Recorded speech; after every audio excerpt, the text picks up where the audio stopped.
নিজের দোকানঘরের মধ্যেই পড়ে আছে তৃণমূল কর্মীর দেহ। ভেঙে দেওয়া হয়েছে হাত পা, দুই হাঁটুর ক্ষত দিয়ে গড়িয়ে পড়ছে রক্ত। মাত্র 18 দিনের ব্যবধানে ফের নন্দীগ্রামে খুন হলেন এক তৃণমূল কর্মী। ক্ষোভে ফেটে পড়েন পরিবার, পরিজন ও স্থানীয় তৃণমূল কর্মী সমর্থকরা। অভিযোগ, পিটিয়ে খুন করার পর দেহ নিয়ে এসে ফেলা হয় তৃণমূল কর্মীর দোকানে। এই মুহূর্তে আমরা রয়েছি নন্দীগ্রামের বৃন্দাবন চক এলাকায়। এটাই হচ্ছে মহাদেব বিষয়ীর যেটা মাংসের দোকান, এবং যেটা তৃণমূল নেতৃত্ব তারা যেটা অভিযোগ করছেন যে দোকান ঘরের ভেতরেই গতকাল রাত্রিবেলা অন্যত্র খুন করে এসে মহাদেবকে এখানে ফেলে যাওয়া হয়। মৃতের নাম মহাদেব বিষয়ী, বয়স 42। তৃণমূল কর্মী ছিলেন নন্দীগ্রামের বৃন্দাবন চকের বাসিন্দা।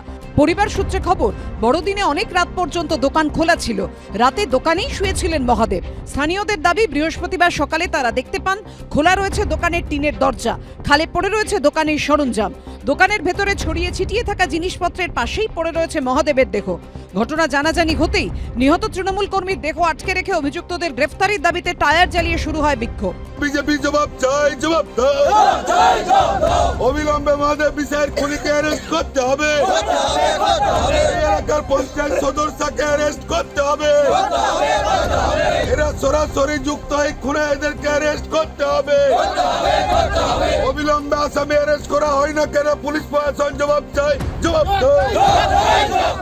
আমরা চাইছি আমার ভাইকে যেই রকম মেরেছে, যারা আমরা তো জানি নাই, সেই রকম শাস্তিটা যেমন আমরা চাই। কিন্তু কি কারণে খুন? নেপথ্যে কাদের হাত? তৃণমূলের অভিযোগ, খুনের নেপথ্যে রয়েছে বিজেপির হাত।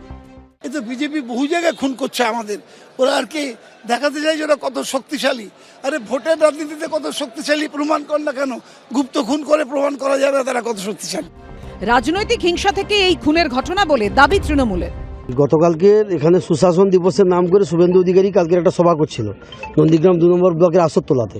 সেখানে এসে তিনি হুঙ্কার দিয়েছিলেন যে যারা আমাদের একজন এর আগে যে আমাদের বিষ্ণুপদ মণ্ডল খুন হয়েছিল, সেই খুনে যাদেরকে আমরা আসামি করেছিলাম তাদেরকে তিনি হাইকোর্ট থেকে স্টে অর্ডার দিয়ে দিয়েছেন। স্টে অর্ডার আনিয়ে দিয়ে তাদেরকে বললেন যে আপনাদের কোনো চিন্তা নেই, শুভেন্দু অধিকারী আছে। তাদের যদি এই ধরনের ভরসাতে আশ্বস্ত করে, স্বাভাবিকভাবে তাদের এখন আরও তারা অত্যাচারের সীমা বাড়িয়ে দিচ্ছে। তৃণমূল কংগ্রেস নন্দীগ্রামে যে কাজটা করছে, বডিলি রাজনীতি করছে।